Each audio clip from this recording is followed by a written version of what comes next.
Welcome to My Opinion here on My Opinion TV. Don't forget to like, share, subscribe, click the notification bell so as soon as a video is released, you'll be one of the first to be notified. Upon the hearing of my voice this morning, we have so much to give God thanks for.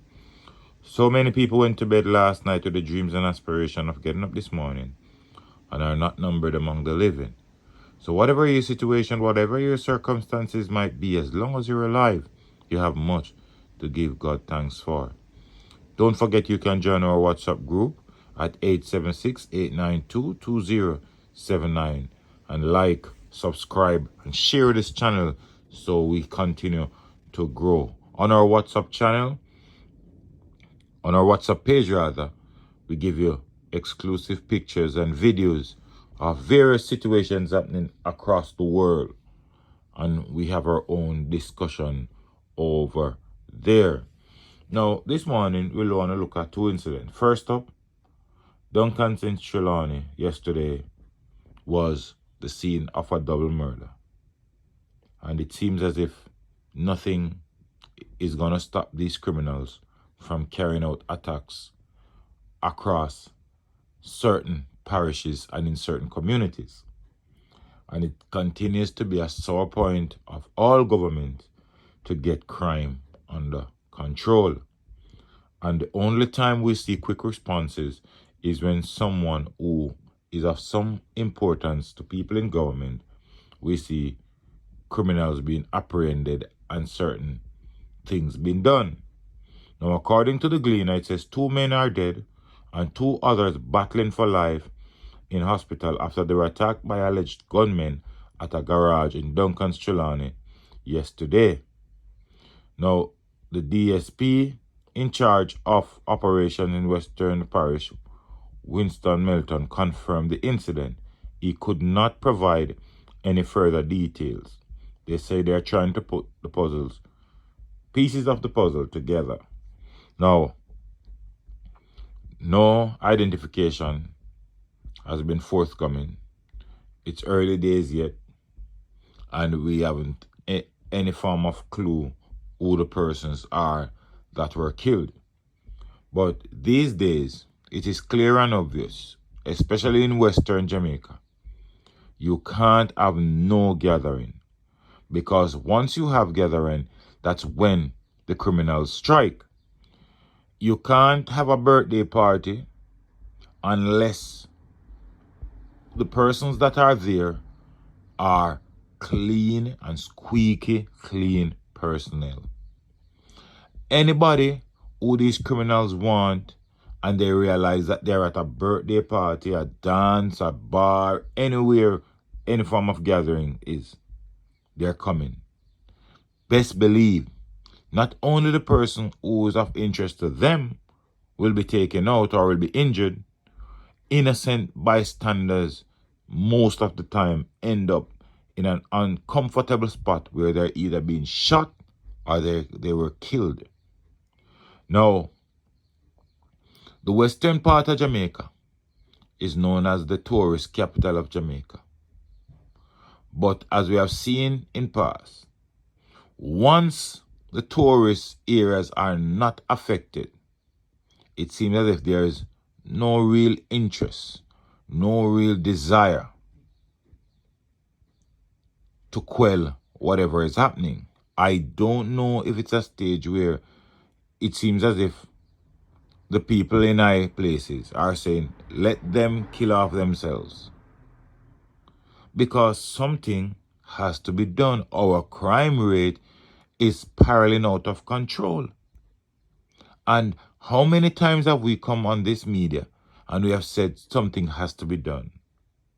But it seems as if it falls on deaf ears. I am not saying that politician has the answer to all of this. But we must see steps. We must see things being put in place to curb the violence in these communities. Now, when you were growing up, you would hardly hear any of these incidents taking place in places like Montego Bay, Trelawny, Westmoreland, you'd hear places like these having these incidents because those places were once the tourism mecca, the tourism capital of Jamaica. But as it stands today, the tourism parishes are the ones most riddled with criminality. As long as they don't touch the tourism dollar, it seems as if everything is okay. Seems as if nobody have any problems. But we still pray for our country. We still hope that there is something in the tank that will be a motivational factor to the authorities to push and rid certain communities of criminalities.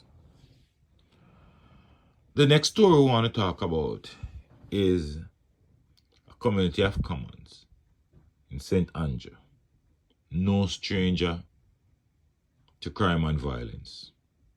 Absolutely no stranger to crime and violence. And yesterday, one man was killed and 8 others injured in a gun attack in St. Andrew. The shooting happened in a community popularly known as Common. The dead man has been identified as 32-year-old Sanjay Cousins. 3 women are reportedly among the injured. And I stress the 3 women to bring across my point that nobody is exempted. Gone are the days when people would tell you women, children, elderly people are exempted from crime and violence. It was only men that were heavily involved. But now, women are losing their lives. And sometimes these women don't have to do nothing. All they have to do is be the girlfriend, the family member of someone who these criminals are after. The minute they realize you're a family member to somebody who they're after, your life is in serious danger. We have seen this played out so many times. So if you have a family member and you know he is involved in criminality, it is best you try to persuade them to leave that life, or you take away yourself from that community or any association with that family member. Because your life is not safe the minute you are a family member of these criminals. How much more must these men continue to fight gang battle against each other? And the big question we ask today is, when you are in your gang battle and fighting these battles, what is the prize you're fighting for? To control turf? To control guns? To control girls? Those are the questions we ask. Because a small country like Jamaica, we wonder, what are we fighting for? Young men in the prime of their lives are being killed, all because they chose not to find a life that will uplift them and their family. They find a life that they want to drive fear into people's heart and to let people know they are in charge. They run this piece of block. They run that piece of block. They are the top man in the community. Does it profit you? How many of these men have lived to pass 40 years old? Well, a question left to be answered. And we hope at some point these young men will look into their lives and make a change. But let me know what you think in the comment section. Don't forget to like, share, subscribe. Click the notification bell so as soon as a video is released, you'll be one of the first to be notified. Until next time, look out for the neighbor, look out for a loved one, look out for the children, and most of all, keep it locked on My Opinion TV.